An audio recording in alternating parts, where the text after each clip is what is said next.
جمعے کے بارے میں میرے آقا فرماتے ہیں الجمعۃ حج المساکین، یعنی جمعہ کی نماز مساکین کا حج ہے۔ اور دوسری روایت میں ہے کہ الجمعۃ حج الفقراء، جمعہ کی نماز غریبوں کا حج ہے۔ اور سبحان اللہ، مسجد میں ٹھہرنے کی بات ہو رہی تھی، امام غزالی رحمت اللہ تعالی علیہ فرماتے ہیں جو شخص نماز جمعہ کے بعد اگر عصر کی نماز پڑھنے تک مسجد میں رہے اور اگر نماز مغرب تک ٹھہرے تو افضل ہے۔ کہا جاتا ہے کہ جس نے جامع مسجد میں جمعے کی نماز ادا کی وہیں رک گیا اور عصر کی نماز تک ٹھہرا رہا، اس کے لیے حج کا ثواب ہے، اور اگر وہیں رہ کر مغرب پڑھی اس کے لیے حج اور عمرے دونوں کا ثواب ہے۔ یہ ہے جمعہ کا دن، نیکیاں کمانے کا دن۔ تو کوشش کریں کہ یہ جمعہ کا دن خاص نیکیوں میں، عبادت میں، اللہ کی رضا والے کاموں میں گزاریں۔ اللہ تعالیٰ نے اس ایک دن کی گویا فضیلت کو بیان کرنے کے لیے قرآن پاک میں پوری سورہ جمعہ نازل فرمائی، اور اس میں اللہ ارشاد فرماتا ہے بسم اللہ الرحمن الرحیم یا ایہا الذین آمنوا اذا نودی للصلاة من یوم الجمعة فاسعوا الى ذکر اللہ وذروا البیع ذالکم خیر لکم ان کنتم تعلمون۔ اے ایمان والو، جب نماز کی اذان ہو جمعہ کے دن تو اللہ کے ذکر کی طرف دوڑو اور خرید و فروخت چھوڑ دو، یہ تمہارے لیے بہتر ہے اگر تم جانو۔ ذکر کی طرف دوڑو۔ لوگ پکنک کی طرف دوڑتے ہیں، لوگ معاذ اللہ غلط کاموں کی طرف جمعہ کے دن دوڑتے ہیں۔ ایسا نہ کرنا، ایسا نہ ہو کہ اللہ تعالیٰ کی شدید ناراضی کا یہ سبب بن جائے۔ بہرحال کچھ کام جو جمعہ کے دن اسپیشل کرنے والے، ایک بہت ہی خاص کام جمعہ کے دن یہ کرنا ہے کہ نبی پاک صلی اللہ تعالیٰ علیہ وسلم کا فرمان ہے کہ جو جمعہ کے دن، حدیث پاک کا مضمون ہے، 200 بار درود پاک پڑھے اس کے 200 برس کے گناہ معاف کر دیے جاتے ہیں۔ یعنی جمعہ کا دن خاص الخاص درود پاک پڑھنے کا دن ہے۔ ایک عشق والی بات بتا دوں، فضیلتیں تو اتنی ہیں، حدیثیں تو اتنی ہیں کہ جمعرات کی رات درود پڑھنے والے کو یہ ملتا ہے، جمعے کے دن پڑھنے والے کو یہ ملتا ہے، یہ ساری فضیلتیں۔ عشق والی بات بتا دیتا ہوں جو غلام مصطفیٰ کے لیے وہی کافی ہے۔ آقا فرماتے جس کا مضمون ہے اور دنوں میں جب بندہ درود پڑھتا ہے تو فرشتے مجھ تک درود پہنچاتے ہیں، مگر جمعہ کے دن جو درود پڑھتا ہے میں خود سماعت کرتا ہوں۔ یعنی جمعہ کا دن ڈائریکٹ ڈائلنگ کا دن ہے، ادھر میں نے درود پڑھنا ہے، ادھر میرے آقا نے سماعت کرنا ہے۔ مل کر محبت سے درود پاک پڑھ لو، صلو علی الحبیب صلی اللہ تعالی علی محمد صلی اللہ علیہ وسلم۔ تو جمعہ کے دن تو کام ہی یہ ہونا چاہیے، تسبیح ہاتھ میں اور درود پاک کا ورد جتنا ہو سکے جمعرات کی رات سے جمعے کی مغرب تک جتنا ہو سکے آپ درود پاک پڑھیں۔ جب پورا ہفتہ نہیں پہنتے نا امامہ، ان سے بھی میری گزارش ہے کم از کم جمعے کو باندھ لیا کر۔ اب ذرا روایت سننا، میرے آقا علیہ الصلوۃ والسلام فرماتے ہیں بے شک اللہ عز و جل اور اس کے فرشتے جمعہ کے دن امامہ باندھنے والوں پر درود بھیجتے ہیں۔ اللہ اور اس کے فرشتے درود یعنی رحمت بھیجتے ہیں۔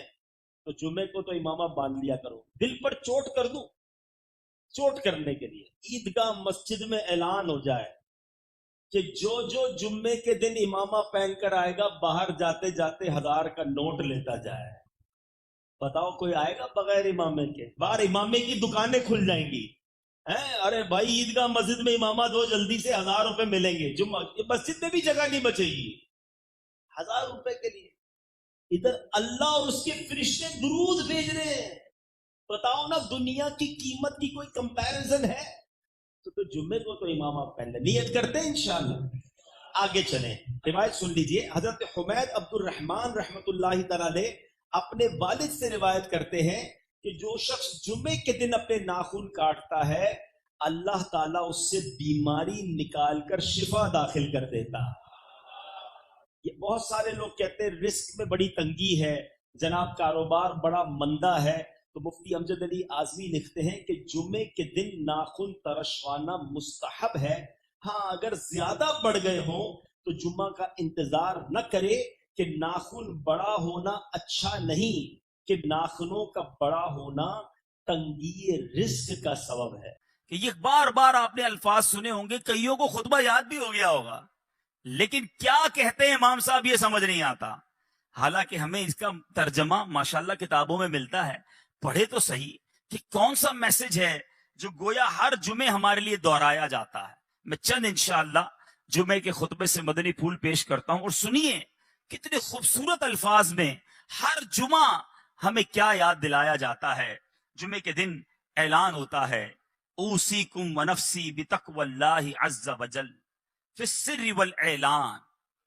خطبہ دینے والا کہتا ہے وصیت کرتا ہوں تم کو اور اپنے نفس کو پرہیزگاری کی اللہ عز و جل کے لیے تنہائی اور لوگوں کے سامنے. فإن التقوی سنام ذر الایمان، اس لیے کہ پرہیزگاری ایمان کی انتہائی بلندی ہے. ہمیں تقوی کا درس دیا جاتا ہے، لوگوں کے سامنے بھی اکیلے میں بھی اللہ سے ڈرنے کی بات کی جا رہی ہے، اور فرمایا گیا کہ پرہیزگاری ایمان کی انتہائی بلندی پر ہے. اور آج ہمارا کیا حال ہے؟ ہم نہ لوگوں کے سامنے گناہوں سے باز آتے ہیں، نہ اکیلے میں گناہوں سے باز آتے ہیں، نہ لوگوں کے سامنے اللہ سے ڈرتے ہیں، نہ اکیلے میں رب سے ڈرتے ہیں. ابھی جو مذہبی حلیے والے لوگ ہوتے ہیں وہ لوگوں کے سامنے تو شرم کر لیتے ہیں کہ چلو کوئی دیکھ نہ لے، کسی کو پتہ نہ چل جائے، مگر سوچئے جب اکیلے میں ہوتے ہیں، ہماری خلوتیں ہوتی ہیں، اس وقت ہمارا حال کیا ہوتا ہے. آج بڑا بھائی نہ دیکھ لے، میرا دوست نہ دیکھ لے، میری عزت کرنے والا نہ دیکھ لے، اس بات کا تو خیال ہے، مگر تنہائی میں جب دروازہ بند ہوتا ہے اس وقت یہ خیال کیوں نہیں آتا کہ رب دیکھ رہا ہے، اللہ دیکھ رہا ہے. اے میرے میٹھے اور پیارے اسلامی بھائیوں، جس سے سب سے زیادہ شرم کرنی چاہیے تھی وہ دیکھ رہا ہے، اور ہم اس وقت بے شرمیاں کرتے ہیں، اس وقت گناہ کرتے ہیں. اے میرے میٹھے اور پیارے اسلامی بھائیوں، غور کیجئے، یہ کتنی بری بات ہے کہ رب دیکھ رہا ہو اور بندہ اسی کی نافرمانی کر رہا ہو. امام اہل سنت مولانا شاہ امام احمد رضا خان علیہ رحمت الرحمان کیا خوب فرماتے ہیں، چھپ کے لوگوں سے کیے جس کے گناہ، یعنی جس کی نافرمانی کر رہے ہو چھپ کے لوگوں سے کیے جس کے گناہ، وہ خبردار ہے کیا ہونا ہے، وہ تو دیکھ رہا ہے. اور اگر وہی ناراض ہو گیا میرے میٹھے اسلامی بھائیوں، ہمارا کیا بنے گا؟ خدارا آج مبارک دن اور مبارک مہینہ ہے، اپنے اندر یہ احساس پیدا کیجئے کہ اللہ دیکھ رہا ہے، اور جس کا یہ احساس اجاگر ہو گیا اس کو انشاءاللہ گناہ سے بچنا بڑا آسان ہو جائے گا. ایک بار ایک شخص، کتابوں میں لکھا یہ واقعہ، اس نے ایک عورت کو گناہ کے ارادے سے پکڑا، ہاتھ میں خنجر تھا، لوگ جمع ہو گئے، لیکن وہ بدماش تھا، اس سے چھڑانے کی ہمت کسی میں نہ تھی. اس زمانے کے ایک بزرگ وہاں سے گزرے کہ دیکھا ایک بدماش نے ایک عورت کو پکڑا ہے، ہاتھ میں خنجر ہے، لوگ جمع ہیں. وہ بزرگ قریب تشریف لے گئے اور اس کے کان میں کچھ فرمایا. ان کا کچھ فرمانا تھا کہ وہ بدماش جو تھا وہ گناہگار تھر تھر کانپنے لگا، ہاتھ سے وہ خنجر بھی گر گیا، عورت بھی چھوٹ کر چلی گئی، دھڑام سے گرا، بے ہوش ہو گیا. لوگ جمع ہو گئے، کہنے لگے تمہارا تو بڑا کر و فر تھا، تم تو بڑے جری، کسی کو جواب نہ دیتے، تم سے کوئی بات نہ کر سکتا، اتنا ڈرتے تھے لوگ تم سے، ایسا کیا ہوا کہ تم بے ہوش ہو کر گر گئے؟